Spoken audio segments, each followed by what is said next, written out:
This proves there is an agenda against the Indiana Fever. There is an attack agenda. Jumps sideways into her, takes her arms out, knocks Caitlyn on the ground, and then stops because she knows she's fouled, and the referees are like, play on.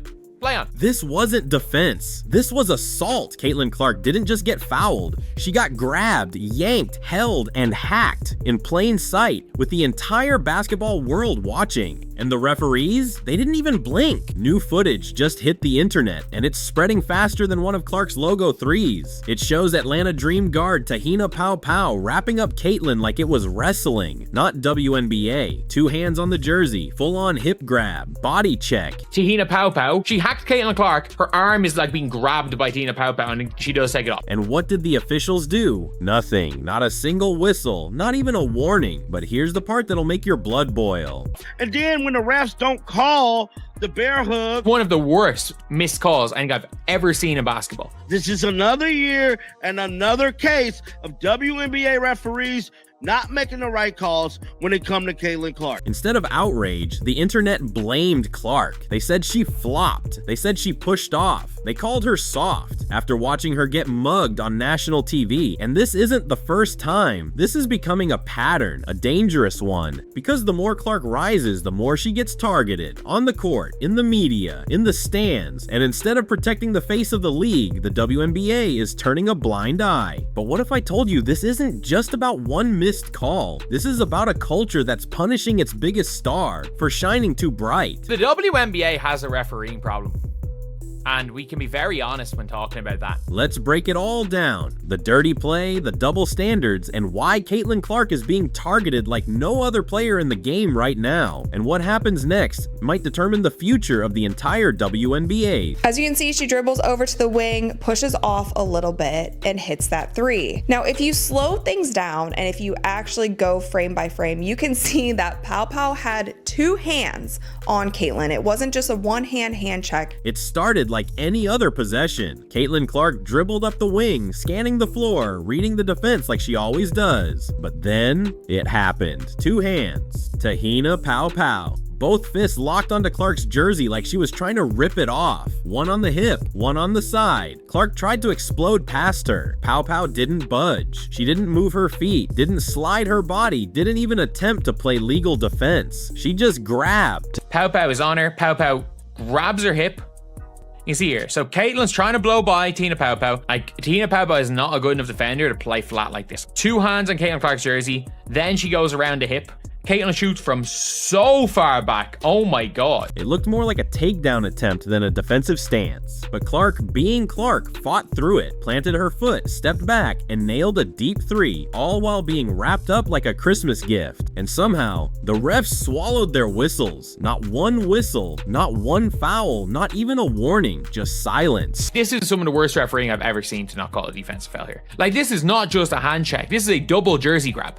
WNBA referees that's making it so damn hard for them to make the right calls at the right moment. Frame by frame, the footage is damning. This isn't a let them play situation. This isn't playoff physicality. This is blatant. The hold, the reach, the hip grab, the jersey pull, all of it clear as day. But the real twist? The internet turned on Clark. They said she initiated contact. They said she pushed off. They said she deserved it. But the internet is going wild for this because they are complaining about her pushing off with her left arm. Forget the double-handed hold. Forget the fact that Pao Pao was never in legal guarding position. The focus shifted to a small arm extension, a standard move every guard in the league uses when being mauled. That clip went viral, not because of the foul, but because people started spinning the narrative. Clark wasn't the victim. She was suddenly the villain, and this is where it gets worse. It's not an offensive foul, and if it's an offensive foul, the offensive foul comes way after the defensive foul. Even if it wasn't for the hand, I don't think that that's enough of a push-off to call an offensive foul,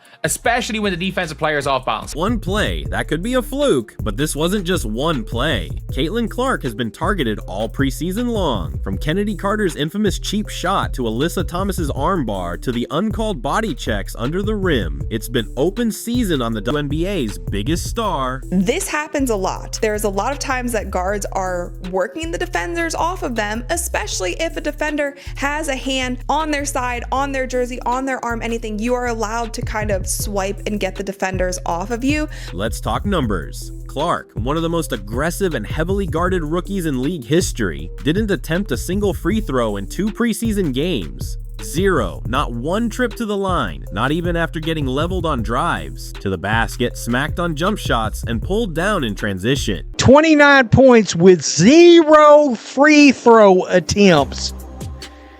What is happening? Meanwhile, less physical players in less intense games are getting to the stripe with ease. The message is clear. If you're wearing the 22 in Indiana, don't expect protection, don't expect fairness, don't expect whistles, just expect war. And when Clark gets knocked down, fans don't rally behind her. Instead, they pile on. If you've been anywhere near basketball Twitter or TikTok lately, you've seen it. Clark's name trending, not because she made a crazy shot, but because of accusations. She flops. She pushed off. She can't handle physicality. Really? When I was doing the Angel Reese video this morning, I noticed somebody had pointed out how many freaking free throw attempts she's had. I think it's 30 in the preseason. Caitlin Clark hadn't gotten one damn foul called in her favor that would have put her to the line. Are you kidding me right now? I don't understand what is going on. Let's break this down. When other WNBA stars play physically, they're celebrated. Tough, gritty, relentless. But when Clark does it, or even just tries to survive it, suddenly she's dirty or overrated. They say she pushed off, but did anyone watch the full clip? 2 hands wrapped around her jersey, a hip grab, and 0 defensive stance. That arm extension was survival, not a shove. The criticism doesn't just miss the point, it flips. It completely. Clark's getting hacked, and they're calling her the problem? Caitlin is past Tahina Pao Pao here. Tahina Pao Pao is stopping her with her arms. Her arms like this on the jersey, stopping her. There is an arm extension. Because she's in such bad defensive position, is already, look at her where her feet is before the contact. She's throwing herself out of the play anyway. It's beyond ridiculous. But this warped narrative didn't appear out of thin air. This bias, it's been brewing for a while. Long before Clark ever stepped onto a WNBA court, the tone was already set. She's in for a rude awakening. Diana Taurasi, she's not ready for the league. Gino Auriemma, she won't be able to handle the physicality. Countless pundits. And Diana said it best. This kid's in for a rude awakening. And they all jumped over her, but they didn't read the whole thing that she said. But nobody's printing. Diana Taurasi was right. This kid's on the wrong team. She's got the wrong skill set to handle the physicality of that league. And she's a rookie. And if you're a WNBA player, if you're any kind of player, you're going to say, I'm going to make a statement. Clark was labeled soft before she ever got hit. And once she did, suddenly the same people accusing her of being too weak were now furious she dared to fight back. It's hypocrisy at its finest. What they really meant was this: we're going to test her, and if she survives, we'll move the goalposts again. This culture has made it socially acceptable to treat Clark like a punching bag and frame it as initiation. But listen to this. Y'all got it. And that's exactly how I'm feeling right now, bro. Like, at this point, watch this play, guys.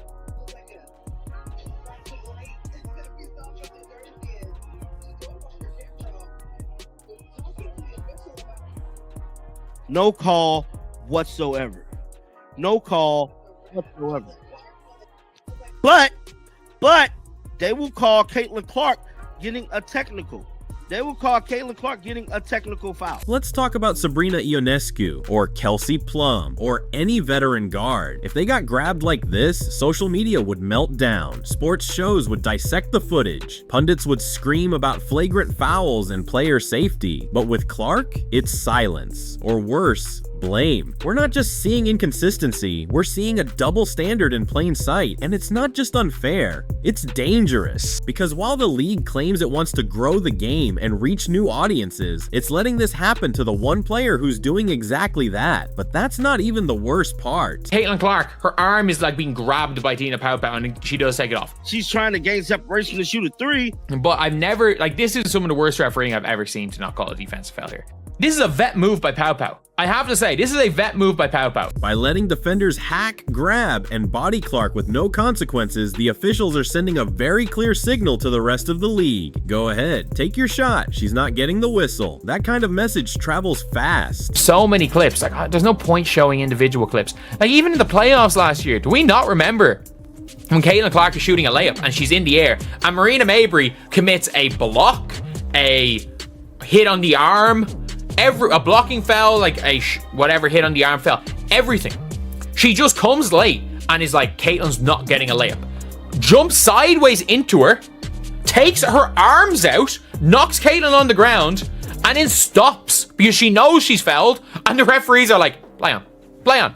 If you're a coach facing Clark, what are you telling your players? Be aggressive, bump her, grab her, you won't get called for it. And guess what? It's working. Clark is dealing with more contact in 20 minutes than most players see in 40. Meanwhile, fans see it, kids see it, new viewers tuning in for Clark, they see it too. And if they feel like the league is allowing this treatment, they won't stick around, because this isn't just bad officiating, this is bad business. And still, even after all of that, Caitlin Clark hasn't backed down. In fact, she's getting better. Let's talk facts. Caitlin Clark is the reason WNBA arenas are selling out. She's the reason preseason games are breaking viewership records. She's the reason national TV is putting women's basketball front and center. And yet, she's not treated like a star. The WNBA referees are terrible. The one-sided calls against Caitlin are so obvious and disgusting. They're ruining the game.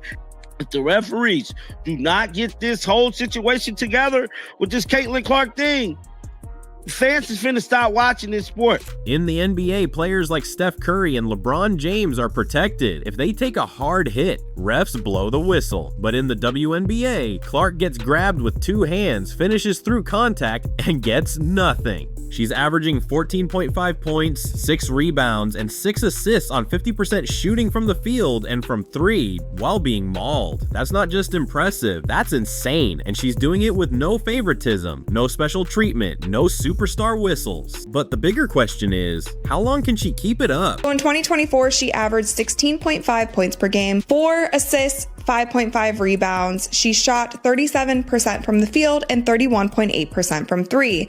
Now, if you look at her preseason in 2025, she only played 2 games in this preseason, and one was against that Brazilian national team. She played 21 minutes. She averaged 14.5 points, 6 assists, 6 rebounds. She shot 52.5% from the field and 50% from 3-point range. Let's not sugarcoat this. Caitlin Clark isn't just a rookie, she's the most talked about women's basketball player on the planet. She's the Indiana Fever's engine, the WNBA's ratings rocket, and the face of a movement, but she's also a human being. And the pressure she's under? It's crushing. She's expected to lead a young team, absorb non-stop contact, carry an entire media narrative, and never show frustration. One bad game, they call her overrated. One strong performance, they say it was just preseason. That kind of mental load breaks most players. But here's the twist. She's not breaking, she's evolving. And what she's doing next might silence everyone. Have you guys been explicit so far about wanting to win a championship this year? And yeah, I mean, absolutely. What does success then look like? I mean, a championship.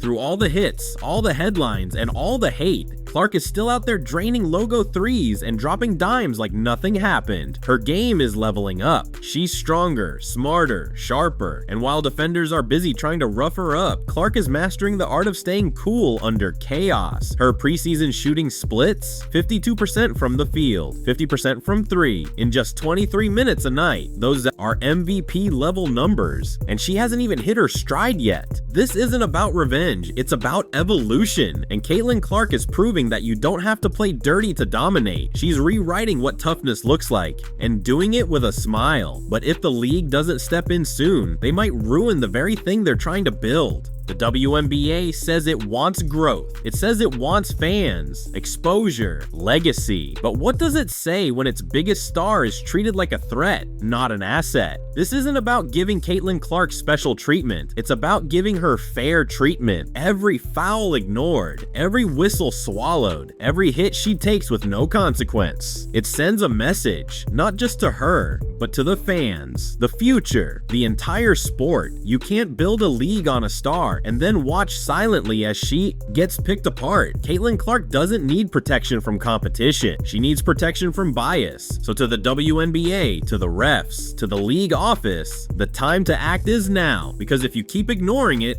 fans won't. If you believe Caitlin Clark deserves fair calls, comment "let her hoop" below. If you're tired of the double standards, hit like, smash subscribe, and turn on notifications, because this season, we're keeping receipts. Click the next video on the screen, and we'll see you next time.